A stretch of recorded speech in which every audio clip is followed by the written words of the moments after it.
What's going on, everyone, and welcome to Movie Emporium's TV review of Snowpiercer Season 2, Episode 2, Smolder to Life. Now, before we begin, hey, if you like my channel, of course, hit the subscribe button to join Movie Emporium. Hit that notification bell at the top to find out what's coming next. If you like this video, as always, hit that like button. And comment below on any video you watch, including this one. Okay, so Smolder to Life is a very, it moves the plot of the whole entire series forward pretty dramatically, in the essence of Andrew Layton and of course Wilford finally meet face to face. At first they're doing a kind of a swap between the two for Melanie and Kevin, the hostess guy, and they don't see each other. They see each other from a distance. They know that they're kind of a match on match kind of individual, but they don't really kind of meet each other till like the end of the episode. And it's a really fascinating kind of encounter. You know that there's a very big menace behind Wilford. You know Andrew Layton is in essence a guy who's kind of he's out of his element when it comes to this type of stuff. So the things that are happening to him, the things that he's having to perceive are a little kind of dramatic. They're a little kind of, probably he has to learn to become a better leader. And that has shown ever since they've taken over Snowpiercer, to the point where Wilford kind of connects his train to Snowpiercer, so on and so forth. What makes the episode interesting is we get a true representation of who Wilford really is and how dangerous he is, just on a cult leader style level, because Melanie was always in season 1 talking about how dangerous he was, how crazy he is, how kind of not caring about people that he is, which is very reminiscent of someone else we might know about in Society of the Americans. But he basically asks Kevin, because Kevin basically gives up how many people are on the train of Big Alice, Wilford's train. He's offered chicken when he's being under custody of course, the Snowpiercer. He is offered chicken, which he hasn't seen chicken wings in a long time, so he's very, very much for it. And he gives up the big thumbs up about how many people are on the train, which is 100. And when he's like kind of switched back on the kind of idea of the prisoner exchange, there's a really uncomfortable kind of crazy scene where he's offered a bath from Wilford, and he accepts the bath. He gets in the bath, and then we get to see Sean Bean's ass. No, I'm not even lying. Sean Bean naked in this episode. And he gets in the tub with this guy. Wilford knows that Kevin has basically given up a lot of information to Andre and, the characters in the Snowpiercer, Sam Roach and stuff like that. And in essence, he gives him a blade, basically the barbershop blade, the thing to cut your, shave down your hair and stuff like that. And Kevin sacrifices his life for Wilford, and it's very disturbing and very creepy. But what it does is it shows how menacing Wilford is, how people are willing to stand by his menace, and the fact that they are scared of him and they are willing to do whatever it takes to not be scared of him, like some people we know. And with that said, we kind of get a gist of who Wilford is. He acts like this debonair, posh guy with very nice, digs and stuff like that, nice clothing. And Sean Bean is doing a really nice job in the 2 episodes that we've seen him in of just conveying menace. He is great at bad guys. He is great at creating a sense of just unease and uncomfortability that we see him in. We start learning later on a little bit about what his cult is doing when he goes and meets with Andre Layton and of course Melanie. And the people were cheering him on. The people were happy to see him because Wilford has that aura about him that he can get the poor and the not well positioned and get him on his side. And in the process, he meets Andre, like I said, Andre Layton and Melanie in the car, the lounge car on Snowpiercer. And basically throughout the episode, kind of leading into where this is going, Melanie, as she is gone through the prisoner exchange, as she's trying to talk to her daughter, who's in essence brainwashed and really angry with Melanie, which makes sense, because she really believes that Melanie left her to die and stuff like that. And at the beginning of the first episode of the season, we saw Melanie take a snowflake. Well, I didn't put much thought into it But if you go back and listen to the kind of what David Diggs was talking about in the first episode of the first season, the idea of them kind of nuking the sky in a similar fashion to the Matrix proves that like they've kind of killed the ecosystem. That's why all the snow and the negative 120-degree weather and stuff like that. Well, what happens is, like I said, Melanie finds a snowflake, and the snowflake is reminiscent of the chemicals that they spray into the air to stop the apocalypse or whatever, and it's falling, which means the temperature is rising, which is the big kind of turning point of this episode, where Melanie is trying to explain to her daughter, but she also explains to the engineer crew and stuff like that, and to Andre Layton, that there is hope for them not to have to be on Snowpiercer anymore. How long that will be is not necessarily explained, but in essence, when they send a balloon in the air, the temperature is like dissipating as the balloon goes up.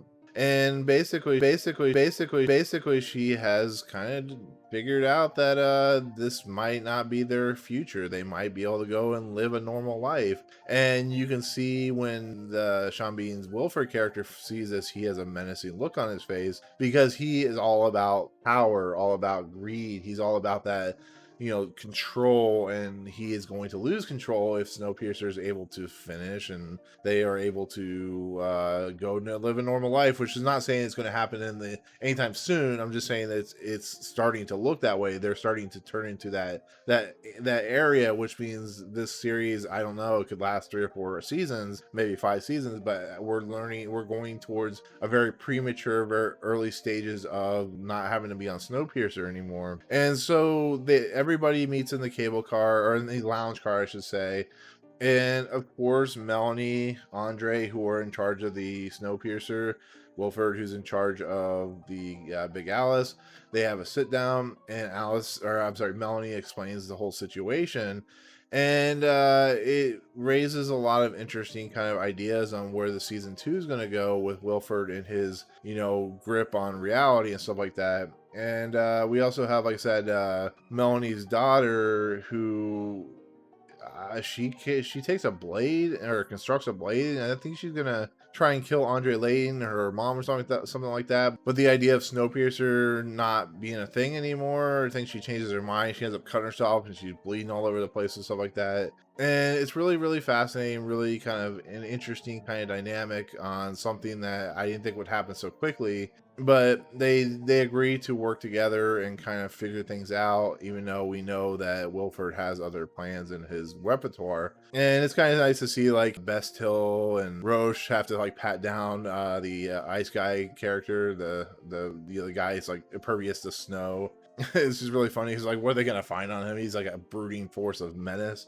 And we see, of course, Annalise Basso's LJ Folger character basically like hug Wilford because she's insane and crazy now that she's lost her parents. And all she has is John now, and she's just mentally unstable. And like I said, there's going to be a point, I believe, that LJ's character is going to completely unravel for the whole entire second season, or she's going to do something that's going to affect the Snowpiercer. And it's really fun to see. It's really fun, I'm kind of sad that Annalise Basso is not given much to do in this season so far, but it's only a second season. We still have 7 or 8 more episodes, so maybe something happens, like I hope. There's also stuff with Ruth and how she's still kind of committed to Wilford's character, and how she gets excited when there's a document that she can pass along to Andre and stuff like that. And like I said, not much to do, not much there for her character, but I think Ruth has gone into this kind of groove where she's just kind of, she's playing both sides, but she's not really kind of,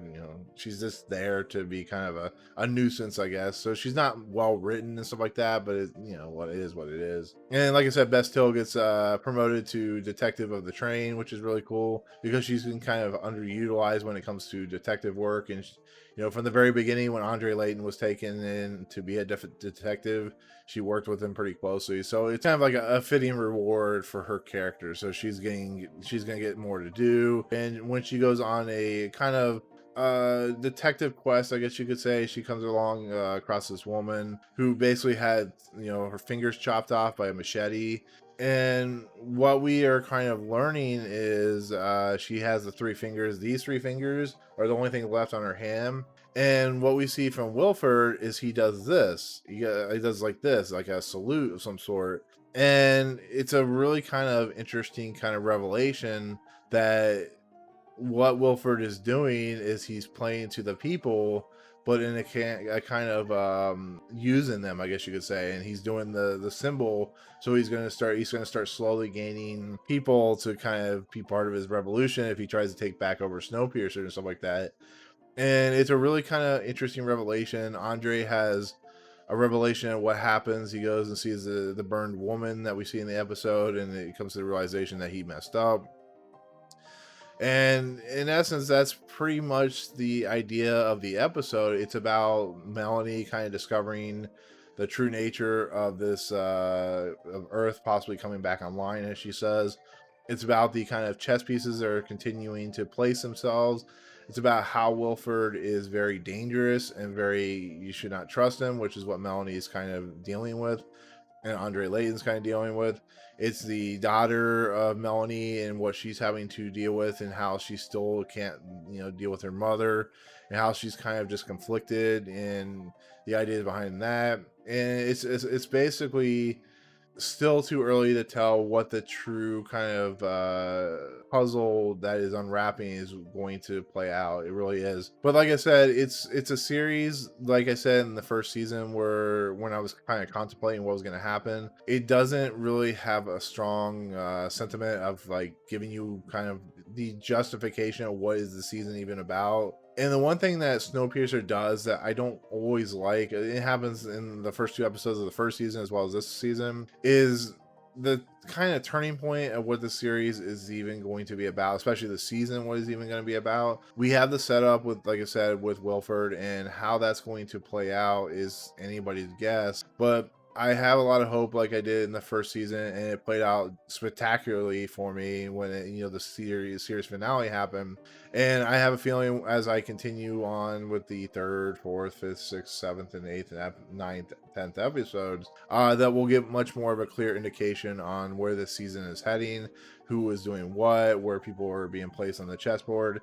And yeah, it's really interesting to see this season get a much more consistent product than the first season got at the beginning, but it still has issues. The whole Zara with the baby and Andre Layton and the baby, stuff like that, it isn't really hitting me on the level that I thought would be kind of interesting. So I'm kind of on the fence on that right now. They are talking about like all the babies, the future of Snowpiercer. I'm like, okay, I've seen that way too many times before. But anyways, overall, I still like the episode. It's still much, much better than the first season, 2nd episode, when they were dealing with the whole detective thing, who killed the person in Snowpiercer and stuff like that. I like the fact of we're getting more with Wilford. So overall, I'm going to give the episode a 7.5 out of 10. It's not perfect. It has a lot of issues dealing with some of these characters like Annalise Basso and Sheila and stuff like that. So, but anyways, that'll be my take on Snowpiercer Season 2, Episode 2, Smolder to Life. Let me know in the comments below what you thought of the episode. Did you like it? Did you not like it? Did you think this was a good continuation of what the series is representing? But anyways, let me know in the comments below. But otherwise, if you like what you see on my channel, hit the subscribe button to join Movie Emporium. Hit that notification bell at the top to find what's coming next. If you like this video, awesome, hit that like button, and see you guys on the next episode. Peace out.